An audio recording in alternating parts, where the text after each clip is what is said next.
하나님 말씀 우리 함께 보도록 하겠습니다. 함께 보실 하나님의 말씀은 누가복음 24장 13절에서 35절까지인데 13절에서 16절 그리고 31절에서 35절만 우리 함께 읽도록 하겠습니다. 우리 13절부터 함께 읽도록 하겠습니다.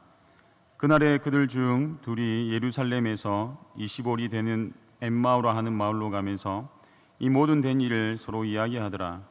그들이 서로 이야기하며 문의할 때에 예수께서 가까이 이르러 그들과 동행하시나 그들의 눈이 가리어져서 그인 줄 알아보지 못하거늘. 31절입니다. 그들의 눈이 밝아져 그인 줄 알아보더니 예수는 그들에게 보이지 아니하시는지라.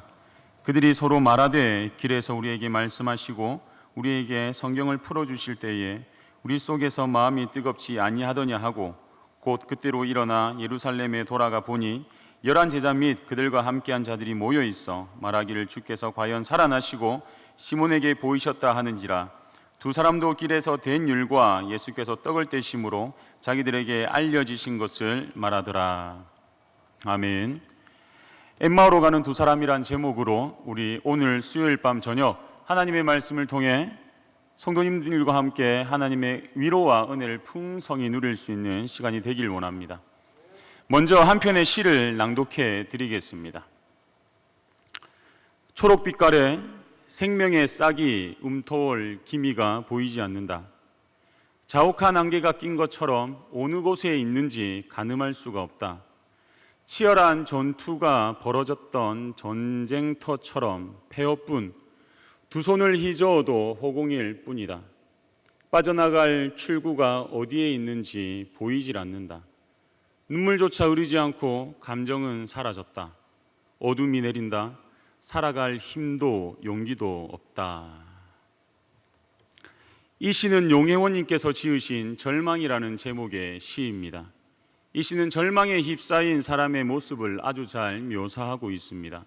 특히 마지막 부분인 살아갈 힘도 용기도 없다는 이 부분은 삶 속에서 절망을 경험해 보신 분들이라면 절로 고개가 끄덕여지는 부분이라 생각합니다.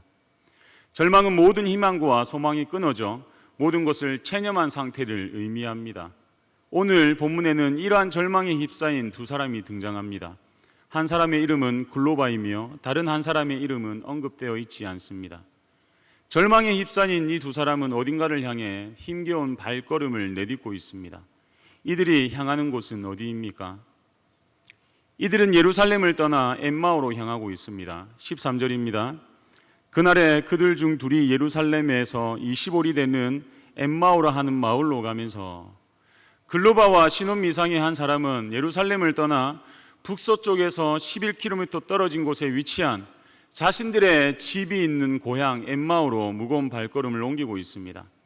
그들은 언제 예루살렘을 떠나 엠마오로 발걸음을 옮겼습니까? 금방 읽은 13절에서 알 수 있듯이 그날입니다. 그날은 어떤 날입니까? 예수님께서 죽음을 이기시고 부활하신 부활의 날입니다. 24장 5절과 6절 말씀을 읽도록 하겠습니다. 여자들이 두려워 얼굴을 땅에 대니 두 사람이 이르되 어찌하여 살아있는 자를 죽은 자 가운데서 찾느냐? 여기 계시지 않고 살아나셨느니라. 갈릴리에 계실 때에 너희에게 어떻게 말씀하셨는지를 기억하라. 예수님께서는 죽음을 이기시고 부활하셨습니다. 믿으십니까? 그렇기에 그날은 승리의 날이며 영광의 날이며 축제의 날인 것입니다. 그런데 예수님을 따랐던 두 사람은 아이러니하게도 예수님께서 부활하신 그날 예루살렘을 떠나 자신들의 고향인 엠마오로 발걸음을 돌리고 있습니다. 이 두 사람은 엠마오로 향하면서 자신들이 믿고 따르던 자신들의 전 인생을 걸었던 메시아이신 예수님께서 십자가에 못 박혀 죽으신 이야기, 그리고 여자들로부터 들은 예수님께서 부활하셨다는 이야기를 하고 있었습니다. 14절입니다. 이 모든 된 일을 서로 이야기하더라. 그런데 이 두 제자 표정이 좀 이상합니다. 인생을 바쳐 믿고 따랐던 예수님이 죽음에서 부활하셨는데 이들의 대화에는 전혀 기쁨이 묻어있지 않습니다. 이들의 대화에는 어떠한 즐거움도 찾아볼 수 없습니다. 그들의 대화는 절망과 슬픔, 염려로 가득 채워져 있습니다. 그래서 17절은 다음과 같이 말씀하고 있습니다. 17절 하반절입니다. 두 사람이 슬픈 빛을 띠고 머물러 서니라. 두 사람이 슬픈 빛을 띠고 머물러 서니라. 이들은 왜 예수님께서 말씀대로 죽음을 이기시고 부활하신 승리의 날에, 축제의 날에, 영광의 날에 슬픈 빛을 띠고 절망에 휩싸인 채로 예루살렘을 떠나 자신들의 고향인 엠마오로 향했겠습니까? 이들의 모든 희망과 소망이 끊어졌기 때문입니다. 예수님의 죽으심은 이들에게 절망을 안겨다 주었습니다. 이스라엘 백성들은 바벨론 포로 이후 약 600년간 민족의 독립과 해방을 기다리고 있었습니다. 이 두 사람도 마찬가지였습니다. 그래서 이들은 자신의 삶의 터전인 엠마오를 떠나 예수님께로 왔을 것입니다. 모든 것을 버려두고 예수님께로 왔습니다. 이들은 예수님을 만나 제자가 되었으며 예수님을 따라다니면서 수많은 이적과 기사와 영광을 경험했습니다. 그러한 예수님을 보면서 혹시나 했던 마음은 확신으로 바뀌어 가고 있었을 것입니다. 그런데 생각지도 못한 일이 그들의 앞을 가로막습니다. 본문 19절에서 21절입니다. 이르시되 무슨 일이냐? 이르되 나사렛 예수의 이르니 그는 하나님과 모든 백성 앞에서 말과 일에 능하신 선지자이거늘 우리 대제사장들과 관리들이 사형 판결에 넘겨주어 십자가에 못 박았느니라. 우리는 이 사람이 이스라엘을 속량할 자, 해방할 자라고 바랐노라. 이뿐 아니라 이 일이 일어난 지가 사흘째요. 예수님께서 하나님과 모든 사람 앞에서 보여주신 말과 행동에는 권위와 능력이 있었습니다. 예수님은 놀라운 능력을 행하신 참된 예언자셨습니다. 그 예수님께서 로마의 압제로부터 자신들을 해방시켜 주실 줄 알았는데, 다윗 시대의 영광을 회복시켜 주실 줄 알았는데, 그렇게 믿고 의지하던 예수님이 속절없이 십자가에 죽는 모습에서 이들의 모든 소망은 무너져 내렸습니다. 절망이 이들을 사로잡았습니다. 특히 이 일이 일어난 지가 사흘째요라는 말에는 예수님은 여전히 죽어 있으며 죽어 있는 이 예수님은 더 이상 이들에게 어떠한 희망과 소망도 될 수 없음을 뜻합니다. 앞서 낭독해드린 시처럼 더 이상 살아갈 힘도 용기도 없는 그야말로 절망의 늪에 빠져있는 상태를 보여주고 있습니다. 뿐만 아니라 로마로부터의 해방은커녕 소요의 주범으로 지목되어 십자가에서 죽은 예수님과 관계된 모든 사람이 이제는 타깃이 되었습니다. 요한복음 20장 19절입니다. 이날 곧 안식 후 첫날 저녁 때에 제자들이 유대인들을 두려워하여 모인 곳의 모든 문들을 닫았더니, 예수님이 십자가에서 죽으신 후 얼마 지나지 않아 언제 자신들에게 닥쳐질 모르는 그 위협은 이 두 제자를 두려움에 갇히게 만들었습니다. 절망과 두려움은 이 두 제자로 하여금 자신 앞에 펼쳐진 상황만 바라보게 만들었습니다. 절망과 두려움은 하나님의 말씀이 아니라, 부활하신 주님이 아니라 자기 생각에 갇히게 만들었다는 것입니다. 그 결과 이 두 제자는 눈이 가리워져서 부활하신 주님을 알아보지 못합니다. 16절입니다. 눈이 가려져서 그인 줄 알아보지 못하거늘, 뿐만 아니라 부활하신 예수님을 믿지 못하게 되었습니다. 본문 22절에서 24절입니다. 또한 우리 중에 어떤 여자들이 우리로 놀라게 하였으니 이는 그들이 새벽에 무덤에 갔다가 그의 시체는 보지 못하고 와서 그가 살아나셨다 하는 천사들의 나타남을 보았다 함이라. 또 우리와 함께한 자 중에 두어 사람이 무덤에 가 과연 여자들이 말한 바와 같음을 보았으나 예수는 보지 못하였느니라 하거늘. 예수님의 죽음을 눈앞에서 목격한 이 두 제자는 절망과 두려움에 사로잡히게 되었고, 결국 예수님이 부활하셨다는 소식을 들었음에도, 예수님이 직접 이들에게 찾아와 오셨음에도 부활하신 예수님을 믿지 못하고 보지 못한 채 엠마오로 낙향하게 된 것입니다. 이러한 두 제자의 모습이 저와 성도님들의 모습은 아닙니까? 우리는 살아가면서 우리가 바라는 대로, 우리가 기대하는 대로 주님을 한정시키고 있지는 않습니까? 내 생각에 주님을 가둬놓고 있지는 않습니까? 내 생각대로 하나님이 모든 일들을 처리해 주셔야만 살아계신 하나님이시고 좋으신 하나님이라고 고백하고 있지는 않습니까? 나의 기대가 충족되어야 역사하시는 하나님이라고 고백하고 있지는 않습니까? 제자들은 예수님이 죽지 않고 십자가에서 당당히 내려오셔서 이스라엘을 해방시켜 주실 것을 기대하고 있었던 것 같습니다. 그러나 우리의 생각과 뜻으로 가늠할 수 없는 그 크신 예수님은 그렇지 않았습니다. 예수님은 이스라엘뿐 아니라 온 세상을 구원하시기 위해 온 세상의 죄를 위해 십자가에서 죽으셔야만 했으며, 죄악으로 가득 찬 세상을, 저와 성도님들을 의롭다라고 부르시기 위해 다시 부활하셔야 했던 것입니다. 그것이 하나님의 계획이었습니다. 로마서 4장 25절입니다. 예수는 우리가 범죄한 것 때문에 내줌이 되고 또한 우리를 의롭다 하시기 위하여 살아나셨느니라. 이 수요일 밤 반드시 기억하십시오. 하나님은 우리의 생각으로 이 세상의 어떤 곳으로도 하나님은 절대 가둘 수 없는, 하나님은 세상의 어떤 곳으로도 담을 수 없는 크고 무한하시고 영원한 분이십니다. 믿으십니까? 내 생각, 내 뜻대로 된다고 해서 하나님이 존재하시는 분이시고, 내 생각, 내 뜻대로 되지 않는다고 해서 하나님이 존재하지 않는 분이 아니십니다. 하나님은 나의 기대대로 움직이시는 분이 아니십니다. 하나님은 내 기대의 충족 여부에 따라 그분의 존재 유무가 결정되는 분이 아니십니다. 하나님은 내 생각과 상관없이 크고 위대하신 살아계신 창조주 하나님이 되십니다. 그 하나님의 생각과 뜻은 피조물인 우리가 도저히 헤아릴 수 없을 뿐 아니라, 그분의 생각과 그분의 뜻은 우리의 생각과 다르며 그분의 생각과 뜻은 우리보다 높습니다. 이사야 55장 8절과 9절입니다. 이는 내 생각이 너희의 생각과 다르며 내 길은 너희의 길과 다름이니라. 여호와의 말씀이니라. 이는 하늘이 땅보다 높음 같이 내 길은 너희의 길보다 높으며 내 생각은 너희의 생각보다 높음이니라. 믿으십니까? 이 사실을 기억하고 믿으셔야 합니다. 이 진리를 오늘 이 시간 우리들의 마음에 깊이 새기셔야 합니다. 그리할 때 살아가면서 나의 뜻과 나의 생각대로, 나의 기대대로 일들이 되어지지 않더라도 우리는 절망하거나 두려워하거나 슬퍼하거나 염려하지 않을 수 있습니다. 왜냐하면 앞서 말씀드린 것처럼 하나님의 생각과 그분의 뜻은 높고 크고 무한하시기 때문입니다. 또한 그 하나님은 우리를 너무나 사랑하셔서 독생자 예수님을 나 대신, 우리 성도님들을 대신해 십자가에 내어주신 분이십니다. 뿐만 아니라 나를 위해 독생자 예수님을 내어주신 하나님은 하나님을 사랑하는 자에게, 하나님의 뜻대로 부르심을 입은 자들에게 반드시 합력하여 선을 이루시는 참으로 좋으신 분이라는 사실입니다.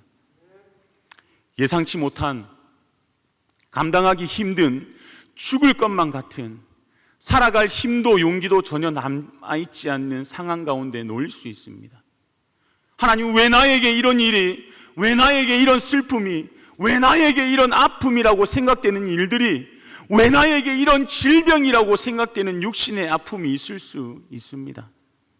그러한 상황 속에서 내 생각 안에 하나님을 담으려고 할 때, 나의 기대에 하나님을 가두려고 할 때 우리는 절망에 휩싸인 인생을 살 수밖에 없습니다. 저와 성도님들은 우리의 생각보다 크며 독생자 예수님을 내어주기까지 저와 성도님들을 사랑하시는, 합력하여 선을 이루시는 하나님을 믿어야 합니다. 그리할 때 육신의 질병, 가정의 문제, 경제적인 문제, 자녀의 문제 등 어떠한 상황과 형편 가운데 놓일지라도 저와 성도님들은 기뻐하며 감사하는 삶을 살아갈 수 있게 된다는 것입니다. 둘째, 부활하신 예수님께서 찾아오셔서 동행해 주십니다. 절망에 휩싸인 채 엠마오로 가는 두 사람에게 한 분이 찾아오십니다. 그리고 그들과 동행하십니다. 그분은 누구십니까? 죽음을 이기시고 부활하신 예수 그리스도십니다. 오늘 본문 15절입니다. 그들이 서로 이야기하며 문의할 때에 예수께서 가까이 이르러 그들과 동행하시나. 15절에 쓰인 동행하다라는 동사는 미완료입니다. 미완료는 행위가 끝나지 않고 계속 진행된다는 뜻입니다. 부활하신 예수님께서 절망과 두려움에 휩싸인 그 제자를 그냥 내버려 두지 않으시고 친히 찾아오셔서 영원히 동행해 주십니다. 믿으십니까? 우리에게 가장 큰 축복이 무엇인 줄 아십니까? 부활하신 예수님께서 생사복을 주관하시는 창조주 하나님께서 저와 성도님들의 인생에 찾아와 주시고 동행해 주신다는 것입니다. 믿으십니까?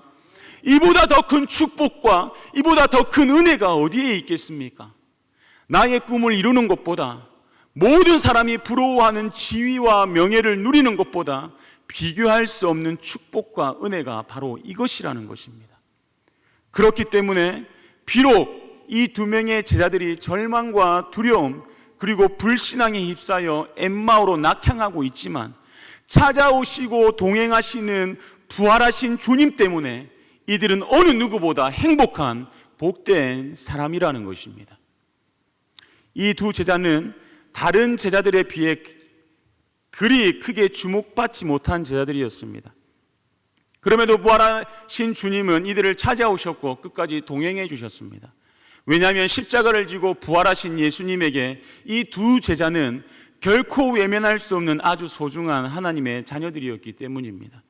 하나님은 이 둘을 위해 독생자 예수님을 십자가에 내어주셨으며, 예수님은 이 둘을 위해 갖은 모욕과 멸시를 당하면서도 십자가에서 죽으셨고, 하나님은 이 둘을 위해 예수님을 다시 부활시키셨습니다.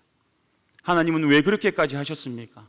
하나님에게 이 두 사람은 핏값으로 사신 예수님 자리, 어떤 것과 바꿀 수 없는 아주 존귀한 존재였기 때문입니다.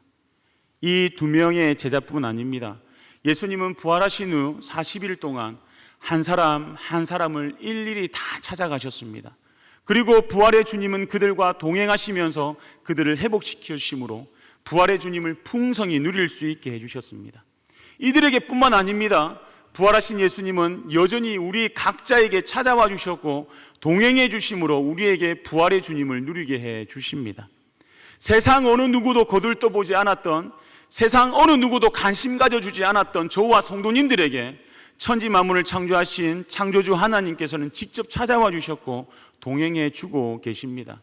그 결과 저와 성도님들이 오늘 이 자리에 앉아 함께 하나님을 예배할 수 있는 것입니다. 그렇기 때문에 우리는 세상 누구보다 복된 인생인 것입니다. 세상 어느 누구보다 형통한 인생이 바로 부활의 주님을 누리는 저와 성도님들의 인생인 것입니다. 부활하신 창조주 예수님은 언제나 나와 함께 하십니다. 절망 중에 끝이 보이지 않는 어둠 속에 해결되지 않는 문제들 때문에 사방팔방이 꽉 막힌 정말 죽을 것만 같은 고통스러운 상황 가운데 놓여 계십니까? 기억하십시오. 부활하신 예수님께서 나를 찾아오셨고 나와 동행하고 계십니다. 두려워하지 마십시오. 놀라지 마십시오. 주님이 함께 하십니다. 주님이 나를 붙들고 계십니다. 이사야 41장, 시편 23편 등 성경의 수많은 곳에서 하나님은 우리와 함께 하신다고 말씀하고 계십니다. 예수님은 우리가 어떠한 상황과 형편에 놓여 있을지라도 결코 우리를 떠나거나 포기하지 않으십니다. 이 사실을 믿으심으로 어떠한 상황과 형편에 놓일지라도 우리를 향한 그 하나님의 뜻인 항상 기뻐하는 삶, 쉬지 않고 기도하는 삶, 모든 일에 감사하는 삶을 살아낼 수 있는 저와 성도님들이 될 수 있기를 간절히 원합니다. 절망에 휩싸인 채 고향으로 낙향하는 두 제자를 찾아오신 부활의 주님은 이들을 회복시키시기 위해서 하나의 프로젝트를 실행하십니다.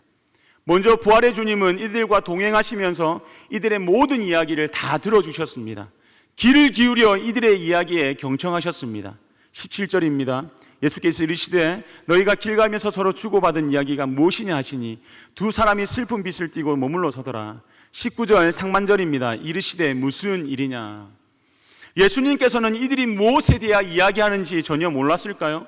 몰라서 두 번이나 물어보셨겠습니까? 절대 아닙니다. 예수님은 우리들의 모든 것을 다 아시는 전지전능하신 분이십니다.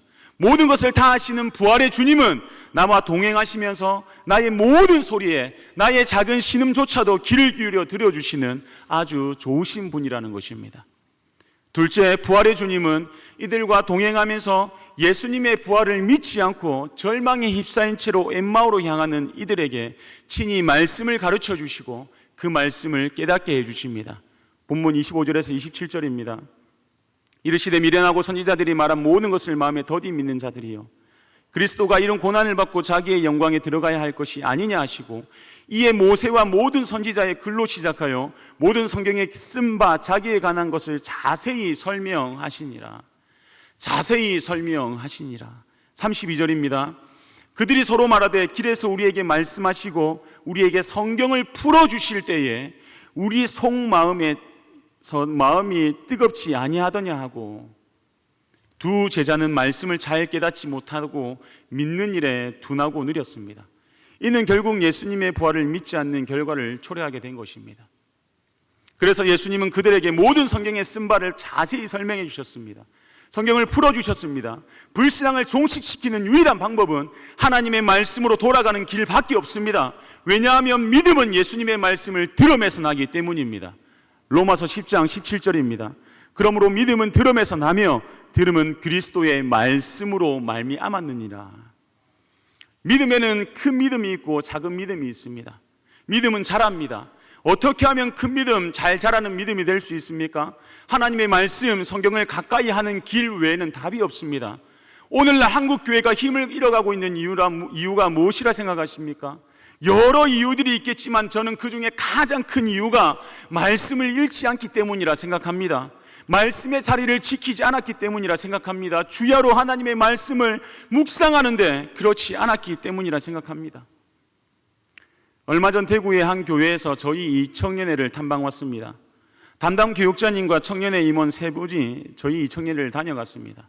저희 이 청년회의 여러 활동을 말씀드리며 특히 가장 중점적으로 말씀드린 부분이 저희 이 청년회의 자랑인 말씀과 큐티 나눔에 대해 말씀드렸습니다. 저희 이 청년회는 2019년 1월 약 30명으로 시작되었습니다. 그런 이 청년회가 오늘까지 21명이 시집 장가가고 현재 지난주 기준으로 77명이 청년회 예배에 출석하고 있습니다. 저는 저희 청년회 아이들한테 늘 이야기합니다. 탐방 오신 분들에게도 분명히 말씀드렸습니다. 저는 설교를 잘 못합니다. 찬양도 잘 못합니다. 특별한 은사나 달란트가 없습니다. 부족한 목사를 닮아서 그런지 잘 몰라도 저희 이 청년회에도 그렇게 뛰어난 아이들은 없는 것 같습니다. 그런데 저희 이 청년회는 하나님의 축복을 풍성히 누리고 있습니다. 1월 첫째 주부터 지금까지 매주 새로운 아이들이 청년회에 오고 청년회에 참석한 아이들의 약 90%가 정착을 하고 있습니다. 그 이유가 이 청년회가 생긴 그날부터 매일매일 이 청년회 모든 아이들이 하나님의 말씀을 읽고 그 말씀을 묵상하려고 노력하고 있기 때문입니다. 이 이유를 그분들에게 말씀드린 후 매일매일 성경을 읽으시냐고 탐방 온 청년들에게, 임원들에게 물어보았습니다. 하나님의 말씀을 읽지 않는다고 하였습니다. 그분들에게 말씀드렸습니다. 하나님의 말씀만 매일매일 잘 묵상하고 그렇게 살려고 발부둥 치면 살아계신 하나님께서 다 앞서 행해 주십니다. 그것이 저희 이 청년회의 비결이라고 말씀드렸습니다. 작년을 끝으로 이 청년회를 떠난 한 아이가 저에게 이런 내용의 편지를 남겼습니다. 온갖 논리를 동원해가며 반박할 말을 생각하고 말씀, 큐티, 새벽 기도의 부담에서 조금이라도 벗어나고자 안간힘을 썼었는데 절대 굴하지 않고 흔들리지 않으시고 못난 저를 말씀의 길로 가도록 잡아주셔서 감사합니다. 제가 굴하지 않고 흔들리지 않고 이 아이에게, 우리 아이들에게 말씀과 기도를 강조하는 이유가 무엇인 줄 아십니까? 오직 말씀과 기도, 그것을 통해서만 부활하신 주님을 누릴 수 있기 때문입니다. 위대한 종교개혁자 루터가 95개조 반박문을 통해 종교개혁의 출발을 열 수 있었던 이유가 무엇인 줄 아십니까? 바로 하나님의 말씀을 통해서였습니다. 하나님의 말씀을 통해 예수님을 인격적으로 만나 종교개혁을 시작할 수 있었던 것입니다. 절망에 휩싸여 엠마오로 가는 두 제자도 부활하신 예수님께서 말씀을 풀어주실 때 다시 사명을 회복할 수 있게 되었습니다. 32절입니다. 그들이 서로 말하되 길에서 우리에게 말씀하시고 우리에게 성경을 풀어주실 때에 우리 속에서 마음이 뜨겁지 아니하더냐 하고, 부활하신 예수님께서 이 두 제자에게 말씀을 풀어주실 때 절망과 두려움 그리고 불신앙에 휩싸였던 이들의 마음은 회복의 길목에 접어들게 되었습니다. 말씀을 가까이 하십시오. 성령 하나님께서 말씀을 깨닫게 해주신과 더불어 말씀을 통해 우리를 회복시켜 주실 것입니다. 다시 사명을 감당할 힘을 주실 것입니다. 하나님의 말씀만이 우리 인생의 정답입니다. 말씀을 깨닫게 해주신 부활하신 주님은 그들과 함께 식사의 자리를 가지십니다. 그 식사의 자리에서 예수님은 떡을 떼어 그들에게 주셨습니다. 당시 유대 사회에서의 식사는 가장 친밀하고 신뢰할 만한 사람 사이의 교제를 상징하였습니다. 즉 예수님께서 그들과 식사의 자리에 함께 하시고 그들에게 떡을 떼주신 것은 그들과 가장 친밀한 교제를 나누셨다는 것입니다. 부활하신 주님은 절망에 휩싸인 채로 낙향하는 이들에게 찾아오셨고 동행해 주셨습니다. 모든 것을 다 알고 계셨음에도 그들의 말에 귀를 기울여 주셨습니다. 부활하신 주님은 그들에게 성경을 가르쳐 주셨습니다. 부활하신 주님은 그들과 함께 식사의 자리를 가지셨습니다. 이 모든 것은 하나님께서 얼마나 우리와 함께하고 싶어 하시는지, 얼마나 우리와 교제하고 싶어 하시는지 잘 보여주고 있습니다. 사람은 자신들의 자유의지로 선악과를 따먹음으로 하나님과 단절되었습니다. 하나님은 그런 사람들과 너무나 교제하고 싶어서 예수님을 이 땅 가운데 보내어 주셨고, 예수님은 십자가에서 죽으시고 부활하심으로 하나님과 우리 사이에 다리가 되어 주셨습니다. 그 부활하신 예수님을 통해 하나님은 우리와 교제하고 싶어 하시는 것입니다. 우리와 함께하고 싶어 하시는 것입니다. 나와 함께 하시는 주님으로 말미암아 의와 평강과 희락, 즉 천국을 누릴 수 있는 저와 성도님들이 될 수 있기를 간절히 원합니다. 절망에 휩싸인 두 제자를 찾아오셔서 동행하심으로 그들의 이야기를 들어주시고 말씀을 깨닫게 해주시고 식사의 자리를 함께 하실 때에 두 제자는 눈이 밝아져 예수님을 보게 되었습니다. 절망에 휩싸였던 그들의 마음은 회복되었고 그들의 마음은 부활하신 예수님으로 말미암아 소망으로 가득 채워지게 되었습니다. 절망은 굳건한 소망으로, 두려움은 담대함으로, 불신은 반석과도 같은 믿음으로 회복되었습니다.